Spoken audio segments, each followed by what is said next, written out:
Hello friends, welcome to my channel. আশা করি তোমরা সবাই ভালো আছো। আজকে আমি পাউরুটি, সেদ্ধ ডিম ও আলু দিয়ে স্যান্ডউইচ তৈরি করব। আর এই রেসিপিটি কিন্তু বাচ্চারা খেতে ভীষণই পছন্দ করবে। স্যান্ডউইচ তৈরি করার জন্য আমি এখানে কয়েকটি স্লাইস পাউরুটি নিয়ে নিয়েছি। এবার আমি পাউরুটির ধারের যে লাল অংশগুলো সেগুলো একটি ছুরি দিয়ে কেটে নিচ্ছি। তো সমস্ত পাউরুটির এইভাবে ধারের অংশগুলো কেটে নেব ছুরি দিয়ে। বন্ধুরা, এই রেসিপিটি কিন্তু বাড়িতে থাকা খুব কম উপকরণ দিয়েই অল্প সময়ে তৈরি করা যায়, আর খেতেও কিন্তু দারুণ টেস্টি হয়। তো সমস্ত পাউরুটিগুলো ধারের অংশগুলো কাটা হয়ে গেছে।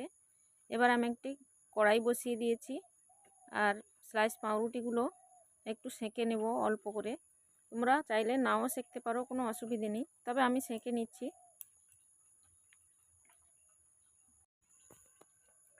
পাউরুটিগুলো সেঁকা হয়ে গেছে। এবার আমি একটি কড়াই বসিয়ে দিয়েছি। কড়াইতে অল্প তেল দিয়ে দিলাম পেঁয়াজ কুচি। পেঁয়াজটা একটু ভালো করে লাল লাল করে ভেজে নেব। তারপর দিয়ে দিচ্ছি একটি সেদ্ধ আলু। আলুটা হাত দিয়ে এরকম ভেঙে দেব। তো সমস্ত আলুগুলো এরকম ভেঙে দিয়ে দেব কড়াইতে। এবার আমি একটি লঙ্কা দিয়ে দিচ্ছি। লঙ্কাটা অপশনাল, তোমরা দিতে পারো, নাও দিতে পারো।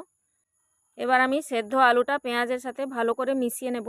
এরপর দিয়ে দেব পরিমাণ মতো লবণ দিয়ে ভালো করে মিশিয়ে নেব আলুটা।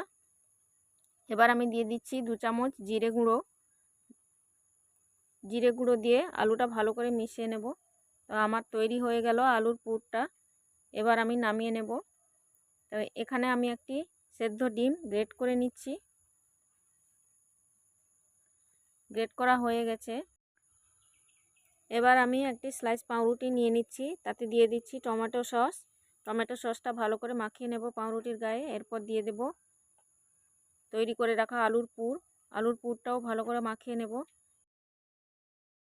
এরপর দিয়ে দিচ্ছি গ্রেট করে রাখা সেদ্ধ ডিমটা পুরোটা ছড়িয়ে দেব। এরপর আরেকটি স্লাইস পাউরুটি নিয়ে তার উপর টমেটো সস দিয়ে ভালো করে মাখিয়ে নেব। দিয়ে এর উপর চাপিয়ে দেব। তৈরি হয়ে গেল একটি স্যান্ডউইচ। তো আবারও একটি এইভাবে তৈরি করে নেব। তো প্রথমে পাউরুটি দিয়ে সস দিয়ে আলুর পুরটা দিলাম, তারপরে গ্রেট করে রাখা ডিম ও তারপর আরেকটি পাউরুটির উপর সস মাখিয়ে উপরে এভাবে চাপিয়ে দেব। তো এইভাবে সমস্ত স্যান্ডউইচগুলো আমি তৈরি করে নিয়েছি। এবার তৈরি করে রাখা স্যান্ডউইচটা নিয়ে আমি একটি ছুরির সাহায্যে এইভাবে কোনাকুনি কেটে নেব। তো আমি ছুরি দিয়ে কোনাকুনি কেটে নিয়েছি। এবার আমি দুটো আলাদা করে দেব।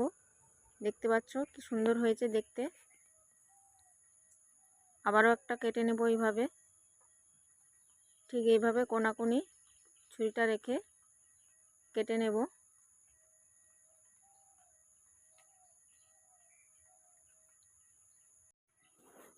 কোনো ঝামেলা ছাড়াই খুব সহজভাবে এই রেসিপিটি তৈরি করা যায়। তো দেখো, মাঝামাঝি আমি কেটে নিয়েছি। দেখতে পাচ্ছ কতটা সুন্দর হয়েছে দেখতে, আর খেতেও কিন্তু দারুণ টেস্টি হয়। তো আমি সবগুলো এইভাবে রেডি করে নিয়েছি। এইভাবে তোমরা বাড়িতে একবার তৈরি করো আর কমেন্ট করে আমাকে জানিও কেমন হয়েছে। তো আজকের ভিডিওটি এখানেই শেষ করছি। আর তোমরা যারা আমার চ্যানেলে নতুন, তারা আমার চ্যানেলটিকে সাবস্ক্রাইব করে আমার পাশে থেকো।